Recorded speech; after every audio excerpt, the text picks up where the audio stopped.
ஓம் சாய்ராம். சாய் வணக்கம். என் அன்பு குழந்தைகளே, தங்கமே, உன் வீட்டில் எப்பொழுதும் சண்டை சச்சரவாக இருந்து கொண்டே இருக்கின்றதா? பிள்ளைகள் அப்பா அம்மாவிடம் தூரமாக செல்கின்றனர்களா? ஆம், உன்னை பற்றி உன் உறவை பற்றியும் நான் பார்த்து கொண்டுதான் இருக்கின்றேன். உன் கண்ணீரை நான் துடைக்கின்றேன். ஆனால் முதலில் நான் சொல்வதை சற்று அமைதியாக கேள். செல்லமே, குடும்பம் என்பது ஒரு சிறிய கோவில் மாதிரி. அதில் எல்லாருமே ஒருத்தவங்களுக்கு ஒருத்தவங்க தெய்வம். ஆனால் சில சமயம் அகங்காரம், கோபம், புரிதல் இல்லாமல் சண்டை வந்துக்கிட்டு தான் இருக்குது. நீ நினைக்கிற மாதிரி உங்கள் எதிரி வேற யாரும் இல்லை. அது உன்னுடைய அன்பு தான். அந்த அன்பை தவறாக புரிஞ்சுக்கிறது தான். எப்போவுமே மறுபக்கத்தில் இருந்து பாரு. அவங்க ஏன் அப்படி பேசுகிறாங்கன்னு யோசி. அவங்க வழி என்னன்னு கேளு. புரிஞ்சா கோபம் தானா உனக்கு குறையும்.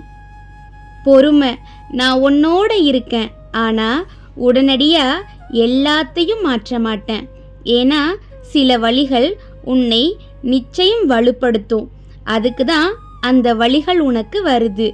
கோபத்தில் பதில் சொல்லாத, அமைதியா இரு. ஒரு நாள் நீ அமைதியா இருந்தா அந்த அமைதி உன் வீட்டுக்கும் நிச்சயம் பரவும். சண்டை வந்தாலும் நான் உன்னை நேசிக்கிறேன்னு ஒரு வார்த்தை சொல்லு. சின்ன சின்ன அணைப்பு, ஒரு புன்னகை, இதுதான் உண்மையான மந்திரம். நான் சொல்கிறேன், அன்பு இல்லாத இடத்துல நான் வரமாட்டேன்.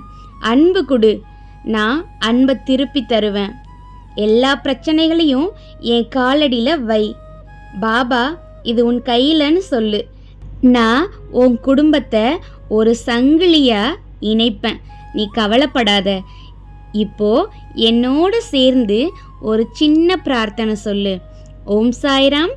என் குடும்பத்தில் அமைதியை தாங்க சாயப்பா. எல்லா உறவுகளையும் அன்பால் இணைங்க சாயப்பா. என் அகங்காரத்தை கரைச்சி புரிதலை தாங்க சாயப்பா. என் வீட்டை உங்கள் கோயிலாக மாற்றுங்க சாயப்பான்னு என்கிட்ட தினந்தோறும் 3 வேளை திரும்ப திரும்ப சொல்லிக்கிட்டே இரு. கண்டிப்பாக நீ நினச்சது உன் குடும்பத்தில் இருக்க சண்டை சச்சரவுகள்லாம் நிச்சயம் தீரும். ஓம் சாய்ராம்.